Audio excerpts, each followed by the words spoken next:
the song with your heart. Play the song with your heart. Geno Smith, he looks rejuvenized. He looks happy that Shane Waldron isn't the OC anymore, because you got to remember when Geno Smith came on the scene with Seattle that first year, I was like, damn, like Geno looking like a top 5 QB. Like, he was really throwing the ball effectively. And then last year came around and all of a sudden he just regressed. And I'm like, what happened to Geno? Was that just an anomaly? Was that just a one-hit wonder, a one-year wonder? Like, I'm confused. But now this season, we're seeing that no, Geno is actually good. Like, he's actually developed into a really good quarterback, and it was just a play calling. And hey, JSN Jackson Smith, he warned us. He warned us about Shane Waldron. He like, hey, good luck to them. Yeah, no. Whenever you ask a former player of a coach what they think about the hire somewhere, and they say good luck, yeah, you in trouble. Right. And I didn't take that to account too serious. Like, I should have had my antennas raised. Like, oh, this is going to be a long season. I just ignored it.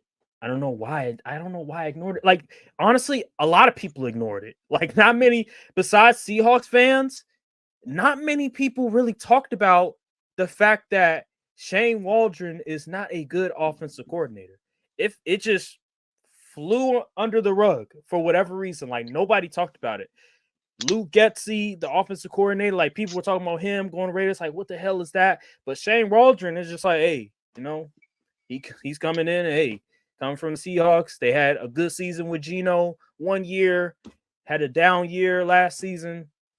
Got Caleb Williams. Like, they just swept under the rug, and unfortunately for the Bears, it's not going to look too good for them, because that was a horrible decision. It's going to get Matt Eberflus fired.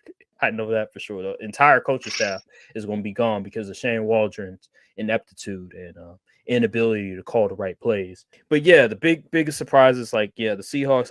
I wasn't too surprised about. It's just how good were they going to be. But yeah, just let's talk about the Bears since we're on the subject of Shane Waldron.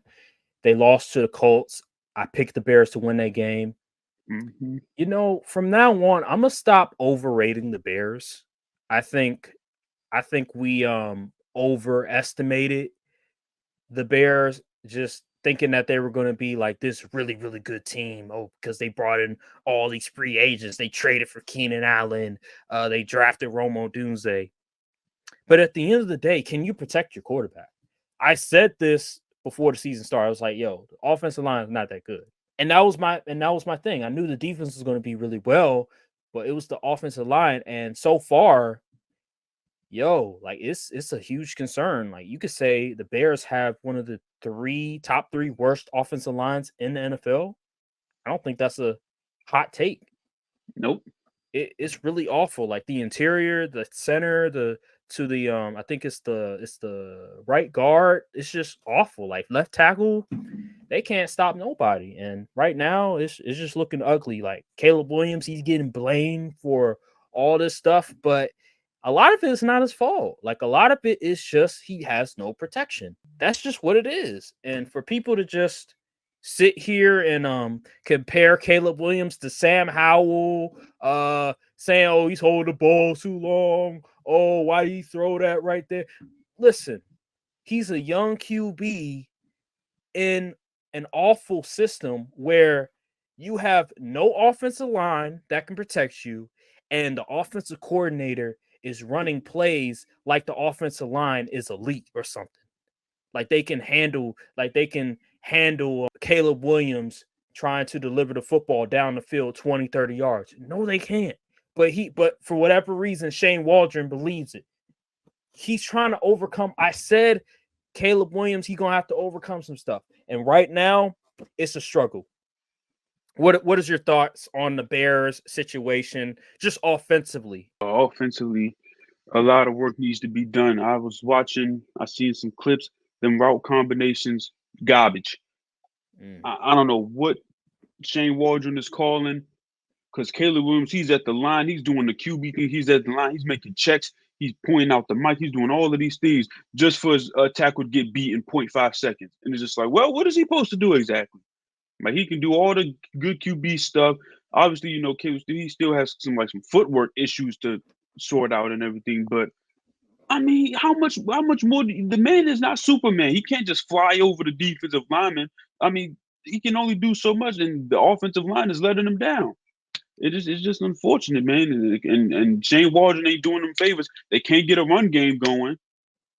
Shoot, DeAndre Swift looking like ski mask Hall of Fame. What does he even do out there? Nothing, really. Nothing. He can't block. Nothing. He can't go between the tackles. Nothing. So I mean, like, come on now. It's just people need to relax. People say, "Oh, Caleb, he's trash." Are you stupid? Are you even watching film at all?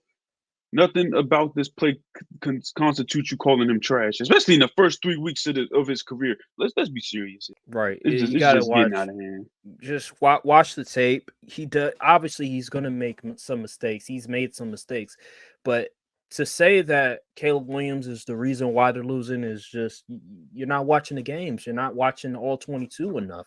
You're not understanding what is going on, like when the coaching and with the offensive line play. Like, he can only do so much as a rookie, and right now it just doesn't look good. The group chat. Oh my goodness.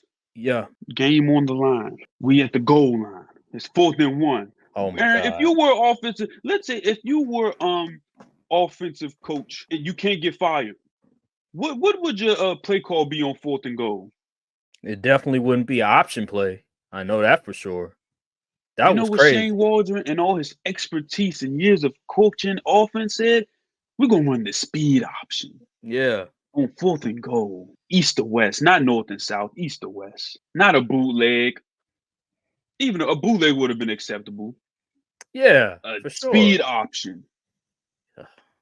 And then not only did you run the speed option, your lineman is on the ground while your core QB and running back is getting chased by 4 or 5 dudes. What the heck happened? Did y'all even practice that play? No. I'm just like, man, situational football is killing these coaches this year. It's bad. Hey, so you forgot to mention the previous plays before that, because 2nd down and 3rd down, what did they do? They ran the ball. Ran the ball. Yeah. It didn't work.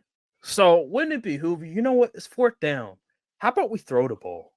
Nope. Speed option. Why? Why in that distance? Why? Like, I can understand, you do a speed option, maybe you're at the 50-yard line or something.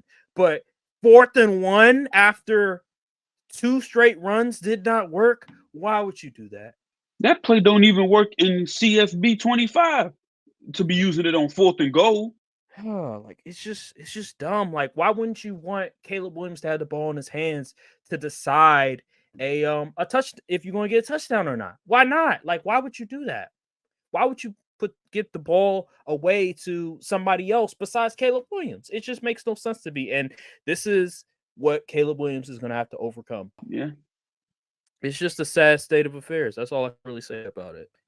Looking at Jaden Daniels versus Caleb Williams, I said, look, Jaden Daniels, he's going to a situation that he fits in.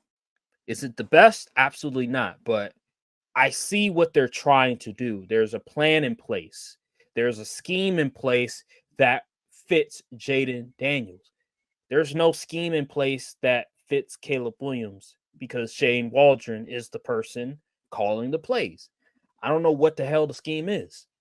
I really don't. The scheme is go make a play. Yeah, they putting